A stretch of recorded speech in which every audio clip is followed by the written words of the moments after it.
This is the Palin Update on SarahNet Radio. I'm Kevin Scholla. Drill here, drill now.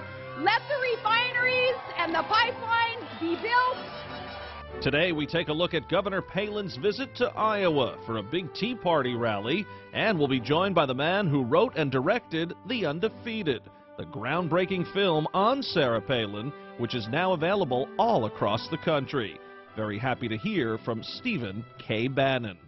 First, though, we head to the Hawkeye State, where Sarah Palin paid a visit this past weekend and really struck a populist tone while going after corporate favoritism. Palin did not announce any intentions for 2012, but the speech certainly had a campaign-style flair to it. Palin set herself apart from President Obama, and she let the Tea Partiers in attendance know her feelings on the Democrats' performance as commander-in-chief. Candidate Obama didn't have a record while he was in office, but President Obama sure does, and that's why we're here today. And Palin kept hammering away, targeting specific choices the president has made. Barack Obama promised to cut the deficit in half, and instead he turned around and he tripled it. And now our national debt is growing at $3 million a minute. Governor Palin says Obama hasn't only come up short domestically, but in foreign policy as well. Stop kowtowing to foreign countries and dictators, asking them to ramp up production and industry for us, promising them that, oh, we'll be their greatest customer. No, not when we have the resources here. We need to move on tapping our own God-given natural resources that are part of our reserve. Harkening back to the drill baby drill stance that became so popular with conservatives in 2008. And Palin praised supporters with an optimistic message. Real hope comes from you. Real hope comes from realizing that we, the people, can make the difference. And you don't need a title to make a difference. We can get this country back on the right track. Palin highlighted her time as Alaska governor and thrilled those in attendance who braved some wet weather just to see and hear the big speech.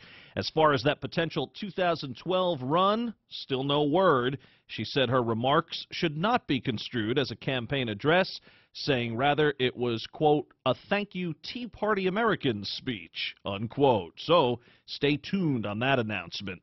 Either way, Palin's remarks very well received in Iowa. One of the main obstacles Governor Palin has had to overcome has been her treatment by the press. Media coverage of Sarah Palin has been really unprecedented for any American politician.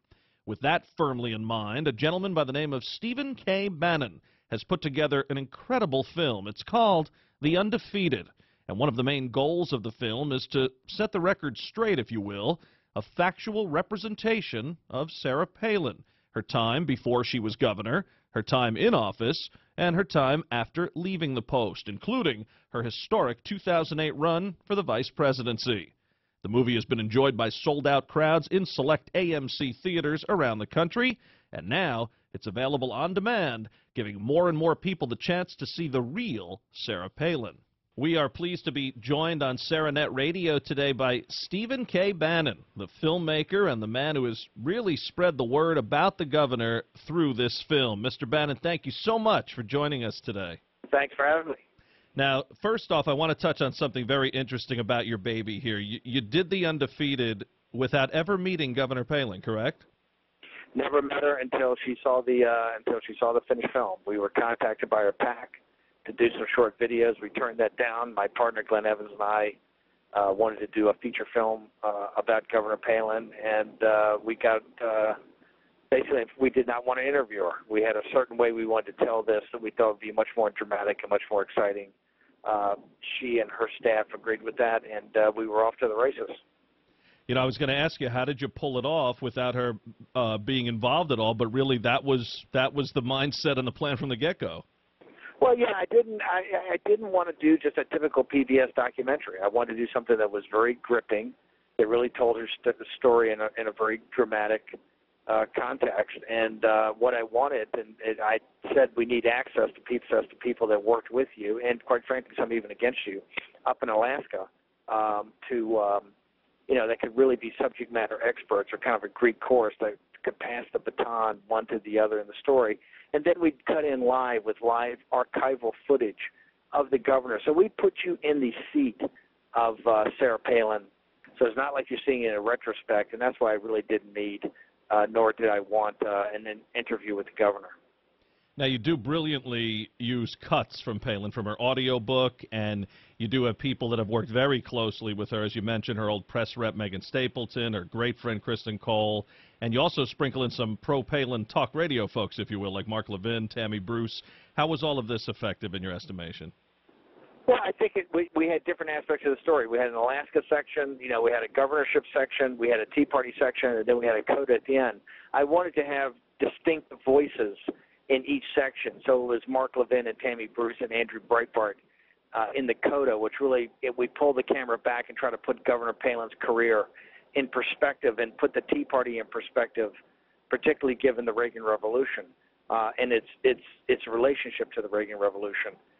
In addition, we, had those people that really were with her, and those people with her at the beginning of the Tea Party in those sections. And I think by cutting to the archival footage, cutting to her book, the audio tape of her book, cutting to interviews and speeches, gives a real energy, kind of a vital energy to the film, and really kind of drives the narrative. What's the overall message here, Steve? Because I know you've said many times that while Governor Palin's supporters are going to love this film, you really did it for the skeptics. I did it for people. Look, the thing I feel the best about it, I meet people all the time, and people call me and email me that were either very lukewarm about Governor Palin or had liked her and kind of given up on her. And that's really the audience, and then those independents that don't know anything about her. It's those people I went after, not the Palinistas. The Palinistas really know the story. But I am amazed every day when I get emails from people that have seen the film and just literally, although she's in the media, she's on Fox all the time, really didn't know the story of her taking on a compromised political machine in Alaska. I think you see from her speech in Iowa that's the same themes that she's talking about today, whether she runs for president or not. Governor Palin's a reformer. Governor Palin's a nonconformist. Governor Palin is anti-establishment. Governor Palin is a true populist. And those are the themes that come through in this film of really what she's been as both an elected official and a leader for the last 20 years. And I think you're going to see that play out, whether she becomes a candidate or not for the presidency. I think these big, broad themes in her life and her political life are going to be played out on the national level over the next couple of years. Now, you have met Governor Palin since making the film. What does she think about your efforts? She told Greta Van Susteren, when she first saw it, it blew her away and she loved it. At Pella, where we had the world premiere, she said she got up and gave a 15-minute talk, which I tell people was the best stump speech I ever heard. But she said the film blew her away, and she was ecstatic about it. So it's I think it tells her story, tells in a dramatic context. It's no holds barred. It's got a very powerful driving narrative that really is her story, and we think the film works. I mean, we've tested this a lot with audiences, and it's interesting. About 2/3 of the people. We had a limited theatrical release in mid-July to about mid-August, which we went to about 50 cities. Really didn't put any marketing dollars in back of it. The real national rollout was Labor Day weekend, which we were in 80 million homes on pay-per-view and VOD. And then we'll be in Walmart stores in October with about 250,000 DVDs. The gist of it was to really focus on getting the word out so that people could see this, and so we could get to every part of the country and really spread the word on Governor Palin. In theaters, we did market research that showed that basically in these limited engagements, we really did not get a broad group of people that were independents. What we got was a tremendous amount of people that were very uncertain about Governor Palin. Only about 1/3 of the people that came to the theaters were what I call Palinistas. About 2/3 were people that had been attracted to Governor Palin, had liked her, but kind of given up on her. Of those 2/3, about 75 to 80% at the end of the film, when we question them, almost 80% of those either would volunteer to work in the Governor Palin's campaign or would contribute money. So I think that's an incredible conversion factor from seeing the film. And what the film brings 2 points. Number one, they really didn't know how uncompromising she was as a reformer in Alaska. And the second thing is I think the film does a good job and explains why she quit as governor. And I think that's a big aspect of kind of converting people from people who like Governor Palin but wouldn't support her as a political leader to people who would not only support her but would get actively engaged and actually help her work to win the presidency. You talk about volunteering and giving money. That's a 360 all the way. Yes, that's something we were quite proud of. So that's why the pay-per-view rollout was so important to us to really get people's attention on this film. I was able to take in your New York City screening of The Undefeated this summer, and what struck me, Steve, about it was, it's or at least the screening at that time, it was about 2 hours, but I mean, it just flies by. It really did the time moves. Now, does the fact that it's so interesting and thus the governor must be interesting, do you think that speaks to her potential as a presidential candidate? I think the story does. I mean, I've gotten that from a lot of people. Obviously, a lot of that is our editing techniques. But one is just the driving narrative of her story. I mean, I say this all the time. I couldn't make this film about any other political leader in the country. No one's really had to go up and combat corruption, compromised political class, taking on the system, and taking on crony capitalism and big oil. She's really the only political leader out there that's ever done anything on this scale. That's why I think she is so vilified by the establishment. She's looked at as an existential threat to not just the progressive left, but also the entrenched country club Republican Party. And I think that's why she's so vilified. But, the film moves. One is we had to, and if you notice, one of the things I'm really proud about the film is we don't spend any time in any happy-clappy. There's nothing about the family. There is, but it's very limited. It's only as part of the story of her time as an executive in Alaska and in the Tea Party. But it really focuses on her achievements. And I'm really proud of the team and that we took complicated tax policy, complicated things like the oil and gas pipeline, and put them together in a format that people could understand that she's a woman of tremendous achievement.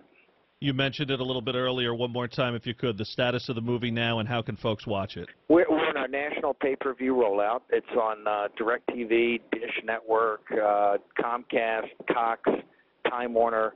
Basically, if you live in the continental United States, these systems are accessible in 80 million homes. So if you go to your pay-per-view menu, you'll be able to get the film and watch it in the comfort of your own home. And then on October 4th, we're coming out in a massive rollout in Walmart stores. So we're really excited about, I committed to the governor that we're going to get this film out to every nook and cranny in America. And now it's the big national rollout. We've had very positive feedback from the cable operators, even after the first day. There's strong demand for this film.